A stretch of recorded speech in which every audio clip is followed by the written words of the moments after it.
উৎসবের অঙ্গনে আজ সবার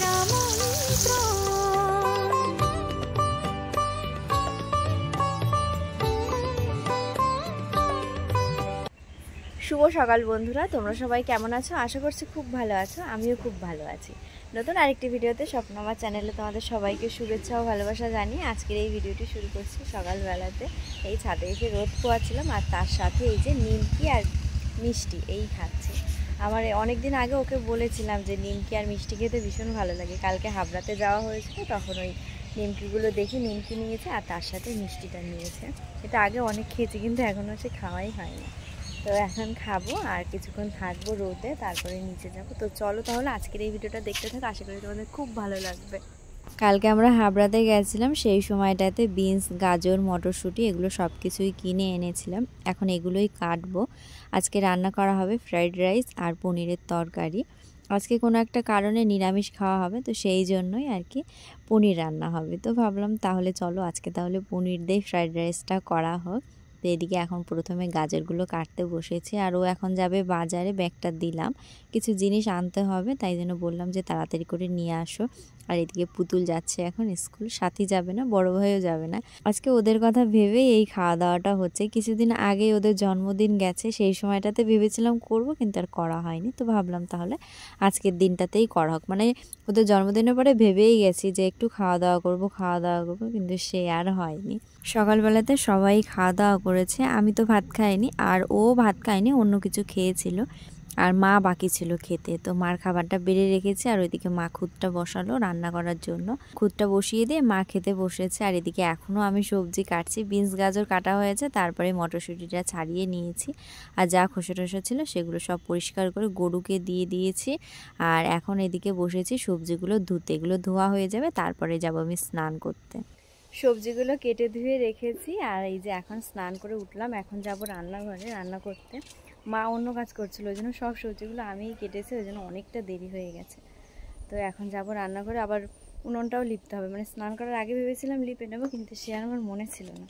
এখন যাব উনুনটা লিপে নেবো, তারপরে গিয়ে রান্না বসাবো। আর এই সকালে জামা কাপড়গুলো বেঁধে দিয়েছিলাম, ওগুলো শুকিয়ে গেছে, ওগুলো নিয়ে যাবো। আর ভেজা জামা কাপড়টা মেলতেই এসেছিলাম।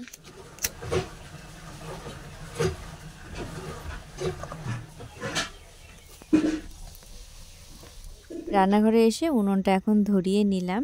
ভেবেছিলাম যে বাইরের উনুনটাতে রান্না করব, তারপরে মা বলল যে ঘরের উনুনে বসাও, তাহলে তাড়াতাড়ি হয়ে যাবে। ওই জন্য ঘরের এই দুই উনুনটায় ধরিয়ে নিয়েছি।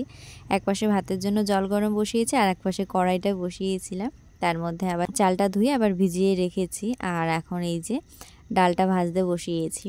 ভেবেছিলাম না যে ডালটা রান্না করব, ও বললো কি যে একটু ভেজ ডাল করো, ভেজ ডাল খেতে ইচ্ছা করছে, তো সেই জন্য আর কি ডাল রান্না করব।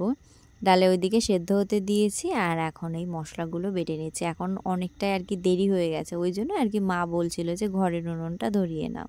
আর বাইরের উনুনটাতে খুদ রান্না হয়েছিল, ওই জন্যই ভেবেছি যে তাহলে উনুনটা লিপে নেবো। সে স্নান করার আগে মনে ছিল না, আর স্নান করার পরে এসে লিপে নিয়েছিলাম, কিন্তু সেটা বাইরের উনুনে রান্না হচ্ছে না, ঘরের উনুনেই হচ্ছে। এমনি সবজিগুলো তো কেটে নিয়েছিলাম, কিন্তু সে ভেজ ডালের জন্য সবজিটা কাটা হয়নি। মা ওইদিকে আবার ভেজ ডালের জন্য সবজিটা কেটে দিয়েছে। আর পনিরটা কালকেই আনা হয়েছিল, ফ্রিজে রেখে দেওয়া হয়েছিল, সেই পনিরটা ও আবার একটু টুকরো করে দিল। ডালটা বসিয়ে দিয়েছি, আর এদিকে ভাতের জন্য জলটাও গরম হয়ে গেছে। এখন চালটা দিয়ে দিলাম। বাইরের উনুনটা ফাঁকাই যাচ্ছিল, মা আবার আলুটা ভেজে নামিয়েছে, এর মধ্যে অন্য কাজে গেছে। আর মেজমা এই যে পনির ভাজা বসিয়েছে। আর এখন দেখো এদিকে ভাতও হয়ে গেছে, মেজমা এখন ভাতটা নামিয়ে দিচ্ছে। একদম ঠাসা ঠাসা মতোভাবে হয়েছে, ওই জন্য মেজমাকে বললাম তুমি তাহলে ভাতটা নামিয়ে দাও। আর বেগুনি করা হবে, বেগুনির বেসনটা গুলা হয়নি, তো ও আবার গুলে দিচ্ছিল। এরকম সবাই হাতে হাতে কাজ করে না, এই জিনিসটা ভীষণ ভালো লাগে। আর এই যে মানে কোনো একটা উপলক্ষে সেই খাওয়া দাওয়া করা, সেটাও আমার তো ভীষণ ভালো লাগে। জানি না কার কেমন লাগে, আমার এই জিনিসটা ভীষণ ভালো লাগে।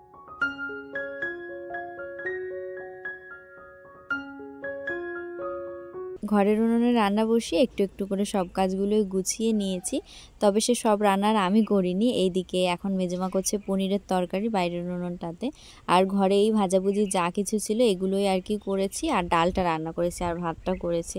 এখন এদিকে দুধ গরম বসিয়েছি, আর সবজিগুলো দিয়ে এখন ভাতটা ভেজে নেব। একটু পরে সবাই খেতে আসবে। আমি সে রান্নাঘরে এমনি দেরি করে এসেছিলাম, তারপরে আবার সবজিগুলো কাটতে আমার প্রচুর দেরি হয়ে গেছে, রান্না করতেও আর কি দেরি। মেজমা আর আমি দুজনে মিলে আর কি হাতে হাতে রান্না করছি। এখন দেখো এই যে ধান গোটানো হচ্ছে, এই ধানটা শুকিয়েই গেছে, ওই জন্য একটা সাইড করে জড়ো করা হচ্ছে। এই ধানগুলো কালকে বস্তা ভরা হবে সকালবেলাতে। মেজমা পনিরটা রান্না করে নামিয়ে রেখেছে আর এখন করছে বেগুনি। আজকের খাওয়া দাওয়া হচ্ছে ভেজ ডাল, বেগুনি, ফ্রাইড রাইস আর পনিরের তরকারি, আর তার সাথে রয়েছে রসগোল্লা। এই রসগোল্লা আমার একদমই ভালো লাগে না, মানে ভীষণ পরিমাণে মিষ্টি, ওই কারণে। দুপুরবেলাতে খাওয়া দাওয়া করেছি, তো অনেক আগে একটু শুয়েছিলাম, ভিডিওগুলো এডিট করছিলাম, অনেক ভিডিও জমে রয়েছে, সে দেওয়াই হচ্ছে না। আর কিছু তো মিনি ব্লগ রয়েছে, ওগুলো তো ভয়েস ওভার দিতে হবে। আর দিলে পরে না এরকম বিকেলবেলার সময়তেই দিলে ভালো হয়, মানে একটু সব দিকটা চুপচাপ থাকে, কিন্তু তার মধ্যে থেকেও কয়েকদিন থেকে ভীষণ মানে এদিকে শব্দ ওইদিকে শব্দই করে করে আর কি ভিডিওগুলো দেওয়াই হয়নি। জানি না কবে দেব।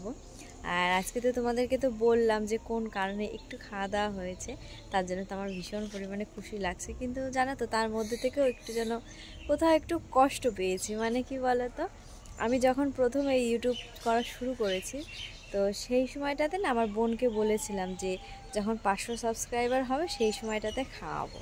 তো 500 থেকে 900 পর্যন্ত অনেক কষ্টই হয়েছে, তারপর থেকে তো হুড় হুড় করে বেড়েছে। যখন 5000 সাবস্ক্রাইবার হয়েছে সেই সময়টাতে বোনকে বলেছিলাম খাওয়াবো, কিন্তু সে আর খাওয়ানো হয়নি। ওই করে করে শুধু বাড়াতাম যে 10,000 হোক, 20,000, 30,000, 50,000, 1 লাখ, এরকম মানে একটার পর একটা বলেই গেছে। কিন্তু আমার বোনকে মানে ওই কথাটা বলে যে হ্যাঁ আজকের দিনটাতে এই কারণে আমি খাওয়াচ্ছি, এটা আর কি কখনোই হয়নি। তো এই জন্য আর কি একটু একটু খারাপ লাগছে যে আমি আমার বোনকে খাওয়াতে পারিনি। অন্যান্যভাবে হয়তো হয়েছে, কিন্তু ওইভাবে আর কি হয়নি।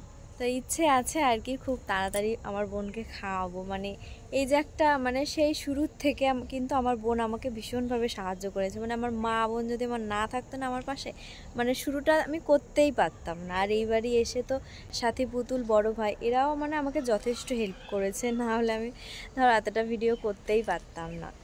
তো যাই হোক, মানে সবাইকে ভেবেছি যে আবার একদিন আর কি ওই মনে করেই খাওয়াবো। এখন তো আর কোনো কাজ নেই আমার শ্বশুরবাড়িতে, সেই সকালবেলা থেকে দুপুরে খাওয়া দাওয়ার পরে থালা বাসন ধোয়া পর্যন্তই কাজ আছে, তারপর আর নেই। তো এদিকে এখন ঘোরাঘুরি করি। তো চলো তাহলে আজকের এই ভিডিওটা এখানেই রাখছি, দেখা হবে নতুন একটা সুন্দর ভিডিওর সাথে। সবাই ভালো থেকো, সুস্থ থেকো, সবাইকে টাটা।